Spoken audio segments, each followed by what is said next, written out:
Hello, second grade. Welcome to today's Read Aloud. You've heard a few books about birds this week. Some books have been fiction and some nonfiction. One book was a poem, and other books had facts in them. Some had facts within a story. Today's book is titled Rainbow Crow. Have you ever seen a real crow? Crows are black.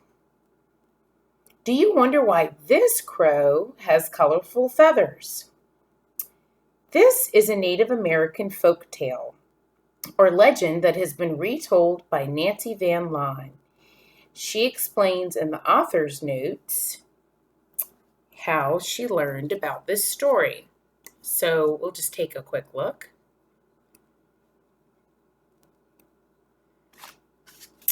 And she shares that several years ago, she went to a corn planting ceremony near her home in Pennsylvania, and she listened to a Lenape elder, it's a Native American or Native person tribe, tell the story of Rainbow Crow.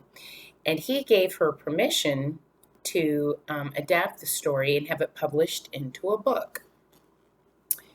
So let's read on and find out about Rainbow Crow. Long, long ago, before the two-legged walked the earth, the weather was always warm and the animals were always happy. The two-legged means people because people walk on two legs.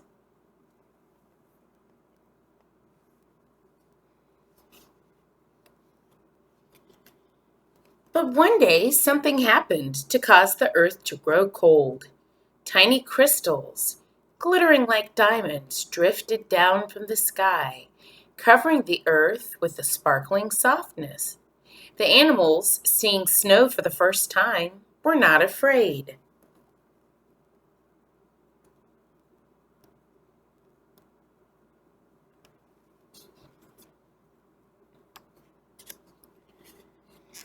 But as soon as the snow deepened and the mouse disappeared, the tip of his tail was all that the animals could see, and they began to worry.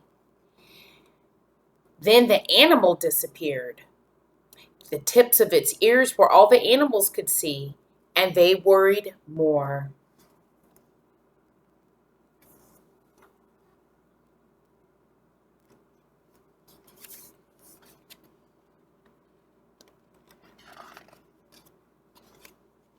At last they gathered together in a clearing deep inside the forest to talk about the weather. What was needed, they decided, was a messenger to travel at once to the great sky spirit and ask him to stop the snow. But who would be willing to leave the earth to visit the distant place where the sky spirit dwelled?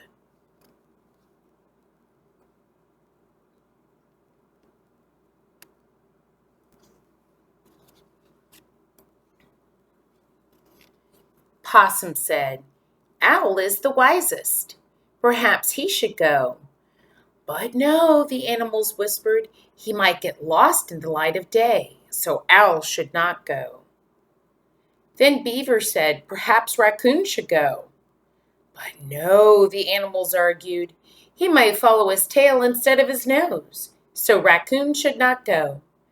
Then Skunk said, "Perhaps Coyote should go." "But no," the animals shouted, "Coyote is clever and loves to play tricks. He might chase the clouds or swallow the wind, so Coyote should not go."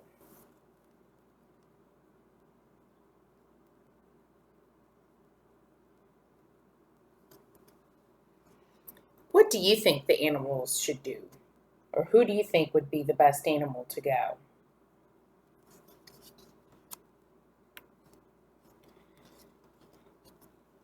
Scritchy, scritchy, screechy, scratcha. Yippa, yappa, yee-how, yow. The noisy animals screeched and howled. because they could not decide who should visit the great sky spirit to ask him to stop the snow. And so the snow grew deeper and deeper and deeper, and the small animals climbed on top of the tall animals so they would not disappear.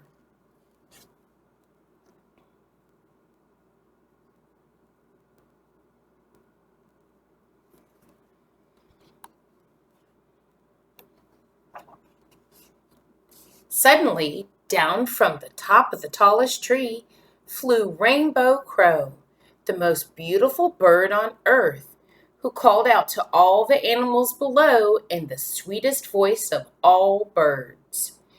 And he sang, "I will go, I will stop the snow."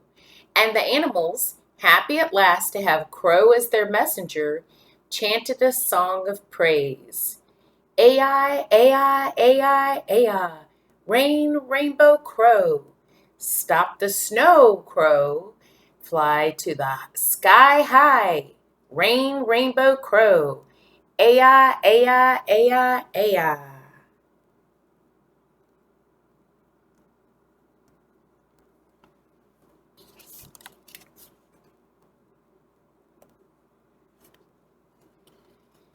Then, high up into the sky flew Rainbow Crow, far above the snow and the winds of the earth, and way beyond the moon, the stars, and the clouds. For 3 days Crow flew, until he came upon the great sky spirit, who was too busy to notice. So Rainbow Crow began to sing, "O great spirit in the sky, you rule the earth from way up high.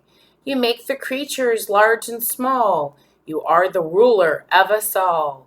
You make the trees and flowers grow. You cause the wind and clouds to blow.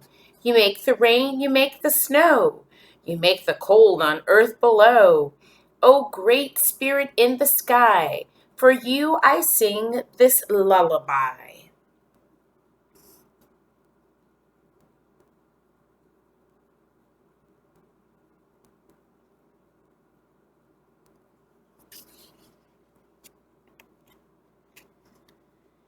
The Great Spirit stopped to listen. Never before had he heard such a sweet voice sing such a beautiful song, and he told Crow to choose a gift. Now, Crow knew that far below on earth the snow was getting so deep that soon all the animals would disappear. So he asked the Great Spirit to stop the snow. The Great Spirit replied, "No, Crow, I cannot stop the snow, for snow has a spirit of its own. When Snow Spirit leaves the clouds to visit his friend Wind Spirit, the snow will stop, but earth will still be cold." So Crow asked the Great Spirit to stop the cold. The Great Spirit replied, "No, Crow, I cannot stop the cold. All I can do is give you this gift of fire. Fire will keep you warm and melt the snow so that your friends will be content until the warm weather returns." The Great Spirit picked up a stick, put a bit of fire on the end of it, and handed it to Crow. "I will give you this gift but once. Hurry, fly back to earth before the fire disappears." Off flew Crow.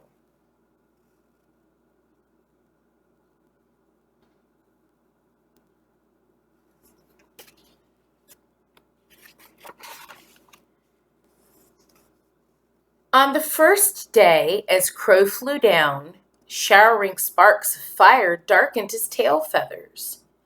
On the second day, as Crow flew down, the fire burned brighter and the stick grew shorter, and all of Crow's feathers were covered with soot. On the third day, as Crow flew down, the fire was so hot and the stick was so short that smoke and ash blew into Crow's mouth. His voice became cracked and hoarse. Caw, caw.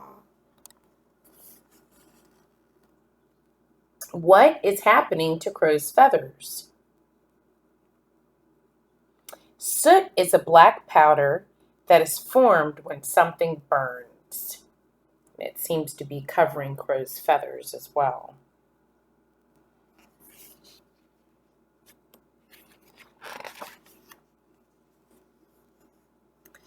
And when at last Crow reached the clearing in the forest, all of the animals had disappeared. Only the tops of the tallest trees could be seen, their branches sprouting through the deep snow. So Crow flew down close to the pale, pale ground, around and around, till the fire melted the snow and his friends were safe.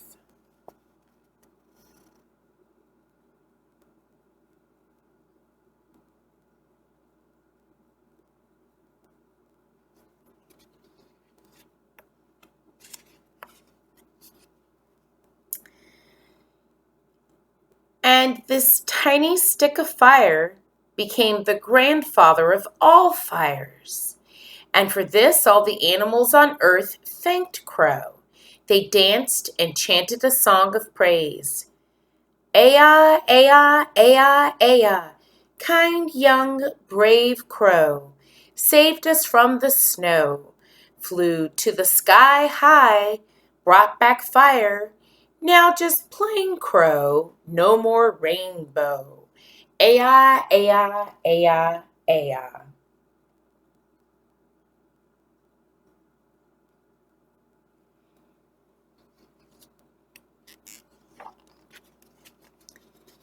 At last Crow, all alone, flew off to a distant tree where he wept. He was no longer beautiful. He could no longer sing a sweet song. His rainbow feathers were gone. When Snow Spirit emptied the clouds and joined the Wind Spirit, the snow stopped. But Crow still wept. Another word for wept is cried. Why is Crow so sad?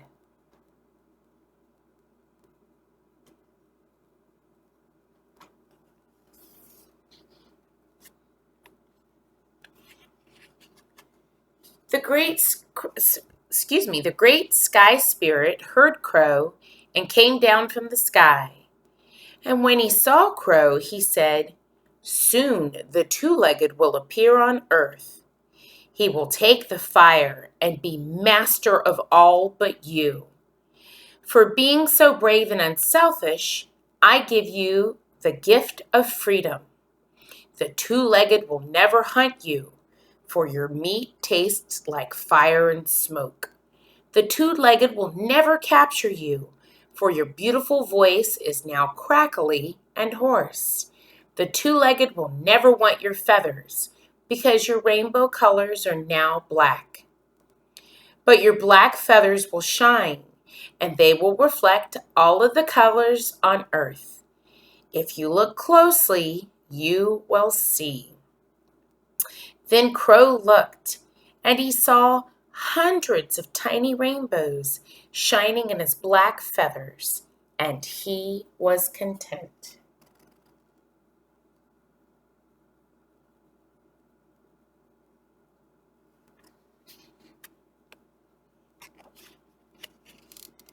The Great Spirit returned to his home in the distant sky, and Crow happily returned to his friends in the forest, proud that he was now Black Crow, with shining feathers full of tiny rainbows. The Great Sky Spirit gives Crow freedom from the two-legged. What do the Spirit's words tell you about how people treat birds?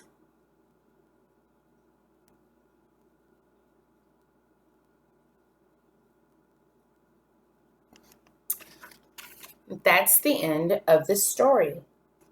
Something to think about. Before we read this book, we wondered why the crow on the cover had beautiful, colorful feathers instead of black ones. Think about how the story explains this. See you next time.